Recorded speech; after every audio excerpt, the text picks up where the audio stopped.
For too long, we have said America is better than this. America is better than Trump. Come on, guys. It's the Joe Biden line, right? Come on, guys. Come on. No, Joe, we're not.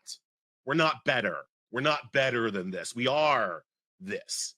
And we can never get better than this if we don't confront who we are, if we don't confront what we are, if we don't confront why we want the things that we want, right? Because that is the first step to recovery, right?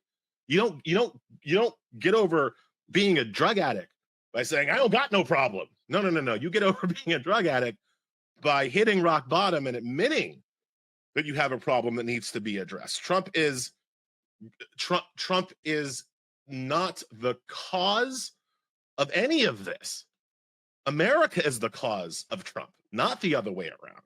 And we have to deal with that, right? And I particularly noted what you said on TV because you were like the only one who did, or one of the only people who kind of got that aspect of it, that this was a demand from this country to have him reinstalled. That's why it's like, to me, so different than 2016, not just because like 2016 shock, oh my God, what happened, right? I always used to joke that in 2016, the people who were most surprised were educated black people like us.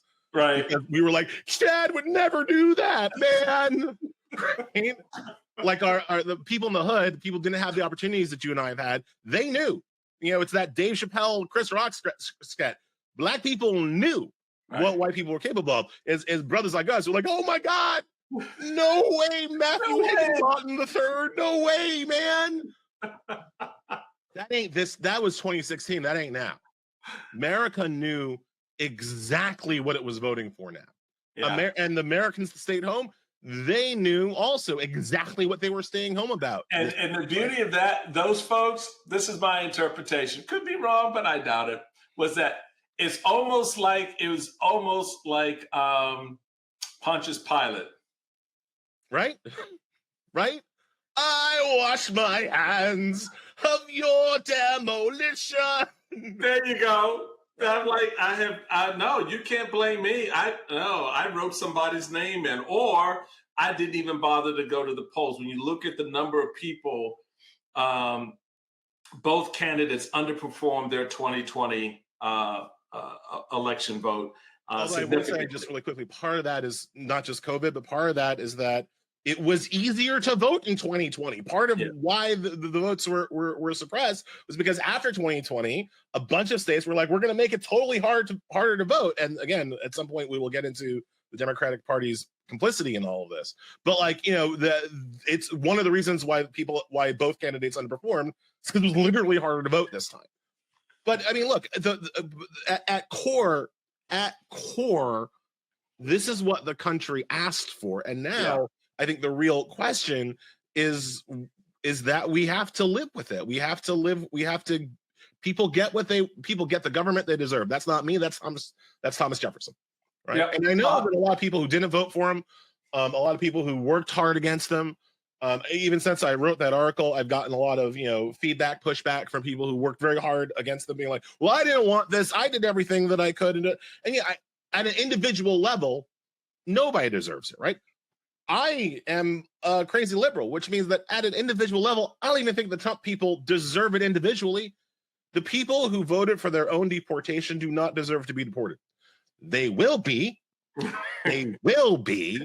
I'm not saying they deserve it, right? Nobody deserves to die because of the way they voted, right?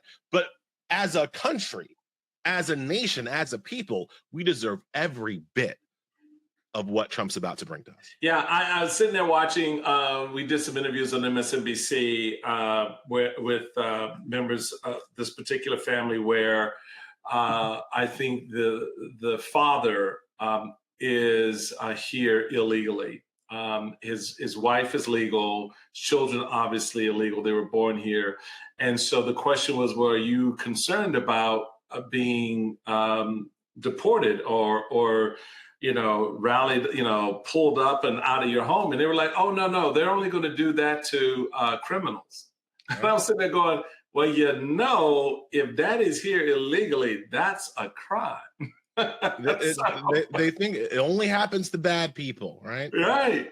It reminds me of so this is a really dated reference, but in my defense, I was real small when I saw this the first time, right? I have since seen it again, but there's an old Twilight Zone episode where the man brings a button. It's a kind of old 1950s house, brings a button covered by a dome into the house, right? Right. And the guy says, if you push this button, something terrible will happen to somebody you don't know, but we'll give you $1 million, right?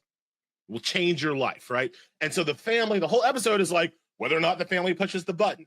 Near the end of the episode, I think it's the wife like rips open the cover, pushes the button, money gets the $1 million, and then the guy comes back and takes the button away. And they're like, well, where are you taking the button?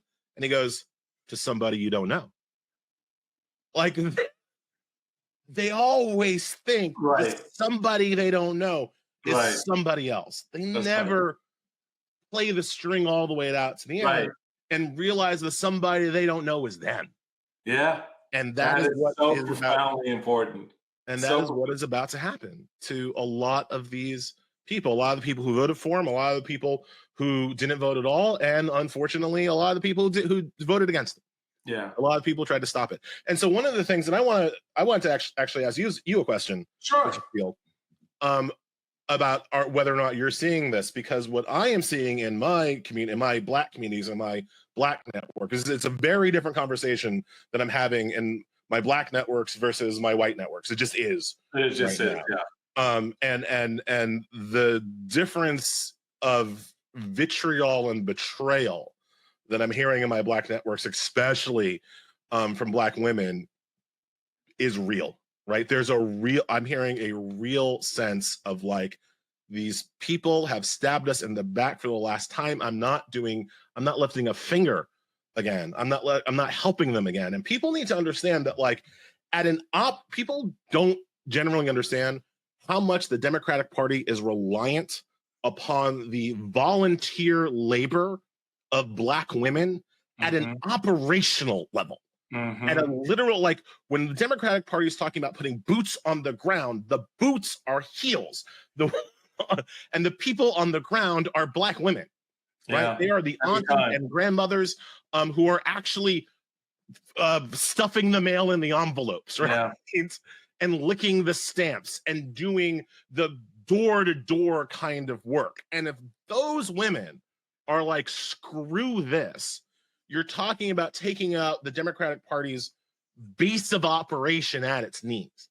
And I have never seen Black women, Black people generally, but Black women specifically, react to an election loss quite like this, because the feeling of betrayal. Well, that's why. From the white women, obviously, from the Latino community, the feeling of betrayal is so very real. I don't know how quickly or easily you're. It's not. The Democrats have a real problem on their hands, and it's multifaceted. It is along ideological lines with this progressive wing, which now, which I've talked to some progressives who feel that they did not pursue the right kind of policies to really animate. It's not, it's not the Gaza stuff. It's more, again, economic conversations that to the extent that there were certain policies that were produced by the administration, they weren't protected by the administration. So, for example, the student loan program was just left to rot on the vine and be, it's like you take the body and you throw it out in the desert and you wonder why the buzzards are eating it. Well, it's because you threw the body in the desert. So you have this real sense out there of the Democratic Party confronting a potential implosion around what you're saying, where that base is all of those coalitions. All the coalitions that were created to form what we know as the Democratic Party are now in their own lanes, and some are starting to drive away. And that's going to be a real problem. There are a lot of conservatives who are gleeful for that, because what they think is that sets them up in 28 and beyond to hold that line with a fractured Democratic Party. And as one put it to me the other night, everyone thought that our party would be the one to blow up and it'll be the Democrats. And I looked at them and said, oh, dude, our party blew up in 2010, 12, 11. We've been dead for a while. This is a zombie walking here. This MAGA is zombie land. Don't think you got something here that's, sustainable. I said, when the Democrats ever get their act together, it's a different ballgame for you. But you make the right point about that aspect of all of this with Black women. Like you, I've had a lot of hot conversations, a lot of anger over this, particularly given that yet again, as one sister put it to me, we've been screwed by white women. 53% of white women, given everything they know about this man, from grabbing by the pussy to, taking away their reproductive health, stood in line and pulled the lever for that. And so there is that. That's where a lot of that portrayal kind of centers.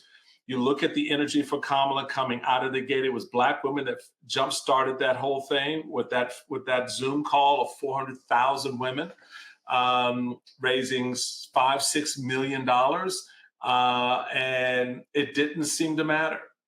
And then, of course, as I put it, she had to run a flawless campaign, jumping over every hoop, explaining herself, her Blackness, her womanhood, to every white man and every white news agency on the planet, while Donald Trump basically sat there visually in a diaper, drooling, spewing bullshit, and no one seemed to care.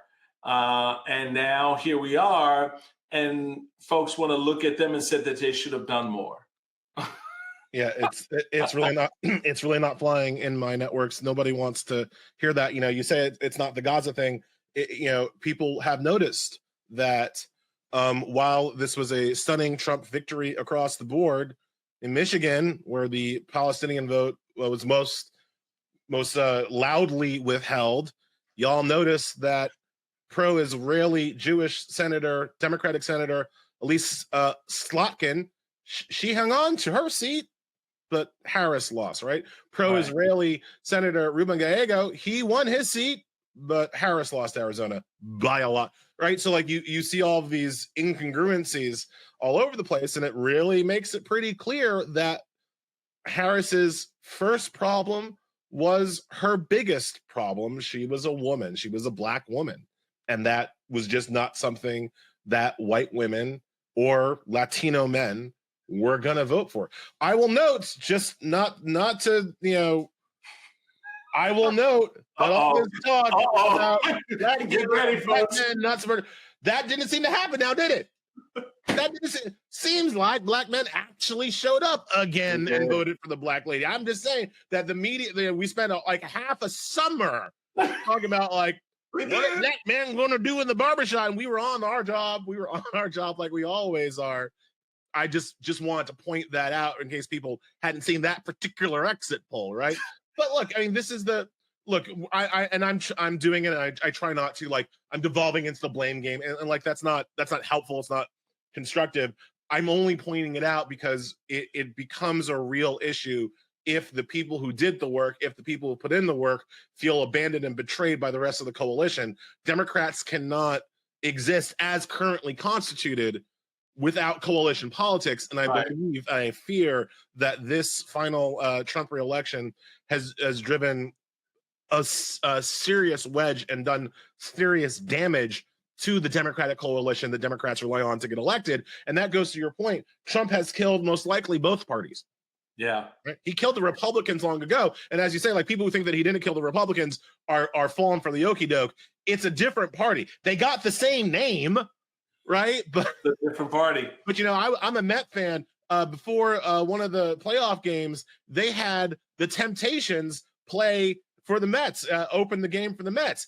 It wasn't the real Temptations because they all dead, but it's the group that has the name the Temptations, right? Yeah. And that's the Republican Party, right? They are still the Republican Party, but it ain't anything to do with the party of Reagan other than the name. Democrats are most likely about to go through a similar internal revolution. So whatever comes out might still be called the Democratic Party, but it ain't going to have crap to do with Bill Clinton, or it ain't going to have crap to do with FDR or something like, you know what I'm saying? But it's not going to be, it's not going to be the way it was. That Obama coalition, let me put it like that. The Obama coalition, that's dead. That's dead. Trump killed that. Yeah, effectively killed that.